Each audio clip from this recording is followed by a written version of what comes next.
Novembre 1942, deserto egiziano. Un colonnello britannico fissa una colonna di uomini scheletrici, senza più armi, che emergono dalla sabbia come fantasmi. Sono gli ultimi superstiti di una divisione italiana che i rapporti davano distrutta ormai da giorni. E in quel momento, tra lo stupore dei soldati del Commonwealth, accade qualcosa di impensabile in guerra. La leggenda narra che ai vincitori venne ordinato di presentare le armi ai vinti. Quella non era una resa, era un tributo. Un tributo al coraggio disperato di un nemico che si era semplicemente rifiutato di cedere. Questa è la storia di come un pugno di paracadutisti della divisione Folgore, abbandonati a se stessi, senza acqua, senza carri armati e quasi senza munizioni, si guadagnarono il rispetto immortale dei loro avversari, scrivendo una pagina di storia che va oltre la vittoria e la sconfitta. Ed ecco perché abbiamo voluto dedicare questo video a quegli uomini, per provare a restituire alla loro impresa lo splendore che meritano. E se anche voi credete che queste storie non debbano essere dimenticate, iscrivetevi al canale, condividete il video e scriveteci nei commenti quale altra forza speciale, italiana o straniera, meriterebbe un racconto dedicato. Ma per tornare a noi, per capire chi fossero questi uomini, dobbiamo fare un passo indietro al 1941. In Italia, vicino Roma, la scuola di paracadutismo di Tarquinia sta forgiando un nuovo tipo di soldato. Sono i volontari della nascente divisione paracadutisti, un'unità d'élite destinata a un'impresa che avrebbe dovuto essere decisiva, l'operazione C3, ovvero l'invasione dell'isola di Malta. L'addestramento è brutale, pensato per creare non solo soldati, ma guerrieri completi. Ogni uomo è un fuciliere, un assaltatore, un esperto di esplosivi. L'etica del corpo si fonda sul volontariato e su un legame quasi fraterno. Non sono soldati di leva, ma giovani da ogni parte d'Italia, uniti da un forte senso dell'onore.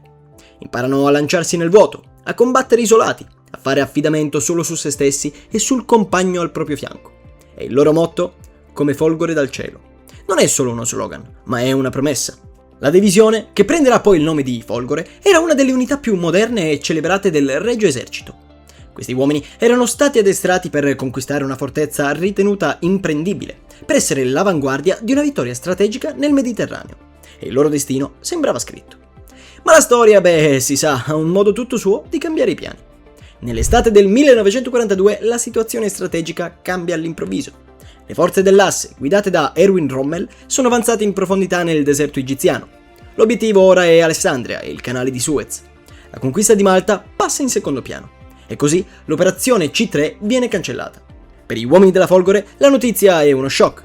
Mesi di addestramento specifico, di preparazione fisica e mentale per un'operazione dal cielo, vengono vanificati da una decisione dei comandi supremi. Il loro destino non è più il cielo di Malta, ma la sabbia del Nord Africa. Durante l'estate del 1942 la divisione viene quindi trasferita in Egitto. E qui, arriva la prima amara ironia. Questi paracadutisti, l'elite addestrata per attacchi fulminei, vengono impiegati come semplice fanteria. I leoni con le ali si trovano di colpo senza cielo da cui scendere. Vengono gettati in un ambiente per cui non sono né equipaggiati né tantomeno preparati, ovvero un mare di sabbia, dove la guerra non si combatte con assalti a sorpresa, ma con la logorante resistenza in una trincea. Erano stati trasformati da punta di lancia in un muro, destinato a subire l'urto del nemico. Arriva quindi poi l'ottobre del 1942. Il fronte si è stabilizzato lungo una linea che va dalla costa di El Alamein fino alla depressione invalicabile di Qatar. L'armata italo-tedesca aspetta l'offensiva britannica. A presidiare il settore più a sud, in uno dei punti più isolati, c'è la divisione Folgore. Il suo compito? Sigillare il fianco meridionale dallo schieramento. 15 km di deserto. La sproporzione di forze è agghiacciante. Da una parte circa 5.000 uomini della Folgore in linea, dall'altra il 13° Corpo d'Armata britannico, che schiera unità veterane come la 7ª Divisione Corazzata, i famosi Topi del Deserto, la 44ª e la 50ª Divisione di Fanteria e la prima Brigata della Francia Libera. Le stime parlano di un rapporto schiacciante, forse un paracadutista italiano contro 13 soldati alleati. E poi, c'è il divario dei mezzi. La Folgore non ha carri armati, neanche uno. La sua difesa anticarro è affidata ai cannoni da 47 mm, un pezzo già obsoleto, la cui efficienza contro la corazza frontale dei carri britannici era quasi nulla. Quindi l'unica speranza era colpirli sui fianchi o nei cingoli, da distanza ravvicinatissima. Ma altrettanto le condizioni logistiche sono disperate. L'acqua è razionata a livelli che causano malattie, il cibo è scarso, le munizioni sono contate, i trasporti inesistenti. Una volta in posizione non c'è modo di ripiegare o ricevere rifornimenti, quindi i paracadutisti sono soli, aggrappati a delle buche nelle sabbia, con di fronte una delle più grandi armate che l'impero britannico avesse mai messo in campo. Aspettano la tempesta, armati di poco più del loro coraggio. La notte del 23 ottobre 1942 il deserto tace per l'ultima volta. Alle 21:40 un boato assordante squarcia il silenzio. Centinaia e centinaia di cannoni britannici aprono il fuoco all'unisono. Per 20 minuti un diluvio d'acciaio si abbatte sulle linee italo-tedesche, polverizzando postazioni e trasformando il terreno in un paesaggio lunare. È l'inizio dell'operazione Lightfoot, l'offensiva finale del generale Bernard Law Montgomery. Mentre a nord parte l'attacco principale, a sud, contro la Folgore, il piano prevede un attacco diversivo. Ma non per questo meno potente, attenzione. L'obiettivo è duplice, ovvero inchiodare i paracadutisti alle loro posizioni e testare la resistenza di quella che i britannici considerano la parte più debole dello schieramento. Alle 22 la fanteria e i carri del 13° corpo si muovono nell'oscurità. Si aspettano una resistenza tenace, ma breve, convinti che quelle posizioni italiane, così male equipaggiate, sarebbero crollate in 48 ore. Si sbagliavano di grosso. Per gli uomini della Folgore l'inferno era però appena iniziato. La difesa della Folgore non è una linea continua, ma una rete di piccole postazioni, buche scavate nella sabbia a centinaia di metri l'una dall'altra. Una necessità che però si rivela un inaspettato punto di forza. Non c'è una trincea da sfondare, ci sono decine di piccole fortezze da espugnare una per una e a un costo terribile. E parlando proprio di quelle mini fortezze, la vita in quelle buche è una prova disumana. Di giorno 40 gradi all'ombra, sciami di mosche e metallo rovente. Di notte la temperatura crolla vicino allo zero. La sete è un tormento.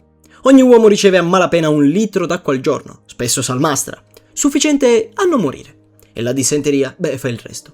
Eppure lo spirito della Folgore non cede.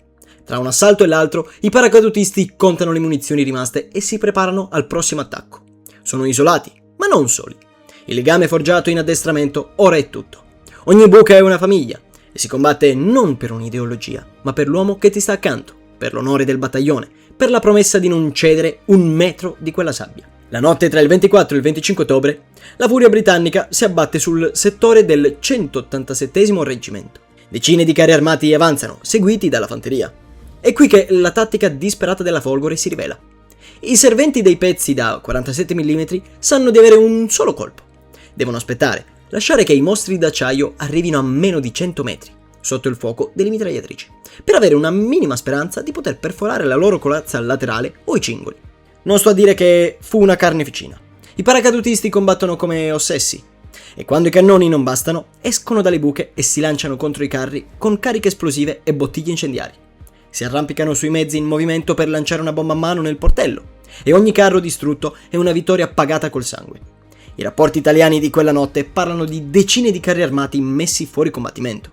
Nei giorni seguenti gli attacchi si ripetono, ma si infrangono tutti contro la determinazione dei paracadutisti. La 44esima divisione britannica viene respinta più volte, lasciando sul campo centinaia di uomini e decine di mezzi. Tra gli avversari lo sconcerto lascia spazio al rispetto. Si racconta appunto che un ufficiale superiore inglese catturato abbia detto al suo avversario italiano: "Credevamo di batterci contro degli uomini, e ci siamo scontrati con delle rocce". Alla fine di ottobre la Folgore è allo stremo. Le perdite sono state spaventose. Su 12 comandanti di compagnia, 10 sono caduti o feriti. I superstiti sono scheletrici, divorati dalla sete e dalla fatica, e le munizioni sono quasi finite. Eppure resistono. Il 26 ottobre respingono l'ultimo grande attacco. Montgomery, frustrato dalle perdite in un settore che riteneva secondario, decide di cambiare strategia e contrattaccare l'offensiva a nord. Per la Folgore questo non significa pace, ma un'agonia prolungata, sotto bombardamenti continui. Nel frattempo il fronte a nord sta crollando. La battaglia di El Alamein è strategicamente perduta, ma nel loro settore, isolati dal mondo, i paracadutisti della Folgore tengono ancora la linea. Non si sono ritirati, non hanno ceduto e hanno compiuto il loro dovere fino all'inverosimile. Il 3 novembre 1942 arriva l'ordine che tutti si aspettavano: ritirata generale. Per le divisioni motorizzate significa una corsa disperata verso ovest. Per gli uomini della Folgore, senza camion né mezzi di trasporto, l'ordine suona come una condanna. Dopo aver distrutto i loro ultimi pezzi d'artiglieria, i superstiti, ridotti a poche centinaia, iniziano una marcia straziante. Si muovono a piedi, come fantasmi, sostenendosi a vicenda, mentre gli aerei alleati dominano il cielo. È una ritirata senza speranza. Avanzano per 3 giorni, coprendo quasi 100 km nel deserto. Un'ultima incredibile prova di resistenza. Ma sono circondati. Le colonne britanniche li hanno già superati, chiudendo ogni via di fuga. Quindi la loro guerra è finita. Alle 14:35 del 6 novembre, ciò che resta della divisione Folgore incrocia un'avanguardia britannica. La scena è surreale. Di fronte agli inglesi non c'è una massa di soldati allo sbando, ma un reparto ancora inquadrato. Il rapporto di uno degli ufficiali superstiti è agghiacciante. Non un drappo bianco, nessuno con le braccia alzate. 32 ufficiali e 262 paracadutisti, ancora in piedi e con le armi in pugno. Erano senza munizioni da giorni, senza acqua, senza cibo, ma non senza onore. All'invito alla resa, pare abbiano risposto con un ultimo grido: Folgore. È in questo momento che la storia sfuma nella leggenda. Si dice che l'ufficiale britannico al comando, capendo di non trovarsi di fronte ai nemici comuni, abbia ordinato ai suoi uomini l'onore delle armi. Un gesto di profondo rispetto per quegli uomini che, contro ogni logica, avevano combattuto come leoni. Una leggenda vuole anche che il generale Hughes, comandante della 44esima divisione, abbia voluto incontrare il comandante italiano, il generale Frattini, per dirgli: mai nella vita militare avevo incontrato soldati come quelli della Folgore. La seconda battaglia di El Alamein fu una sconfitta decisiva per l'asse e segnò l'inizio della fine in Nord Africa. Ma da quelle sabbie nacque una leggenda, ovvero quella della Folgore. Dalle migliaia di paracadutisti che combatterono in Africa, alla fine della battaglia si contarono poche centinaia di superstiti. La divisione era annientata, ma il suo nome divenne sinonimo di coraggio. È in questo contesto che nascono citazioni, probabilmente mai pronunciate ma significative, attribuite a Radio Londra o persino allo stesso Churchill, che li avrebbe definiti leoni. Anche se queste frasi appartengono più al mito del dopoguerra che alla cronaca, il fatto stesso che siano nate testimonia l'impatto che la resistenza della Folgore ebbe su amici e nemici.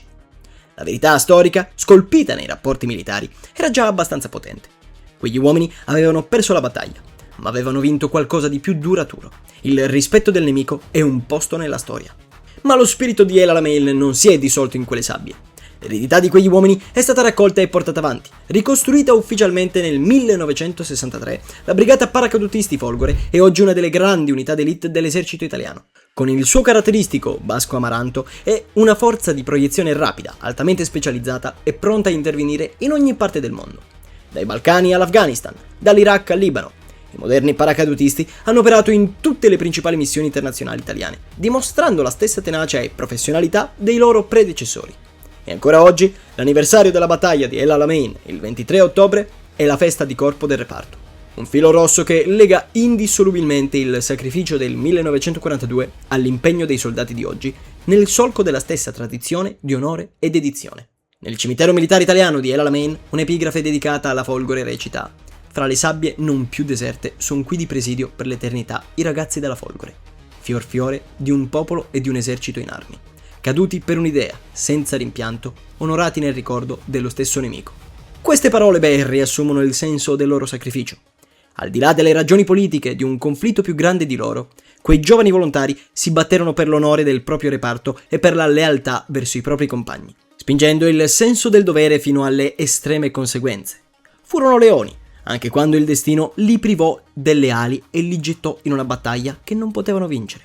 La loro eredità non è una storia di vittoria, ma una testimonianza di come, anche nella sconfitta, la dignità e il valore umano possano risplendere.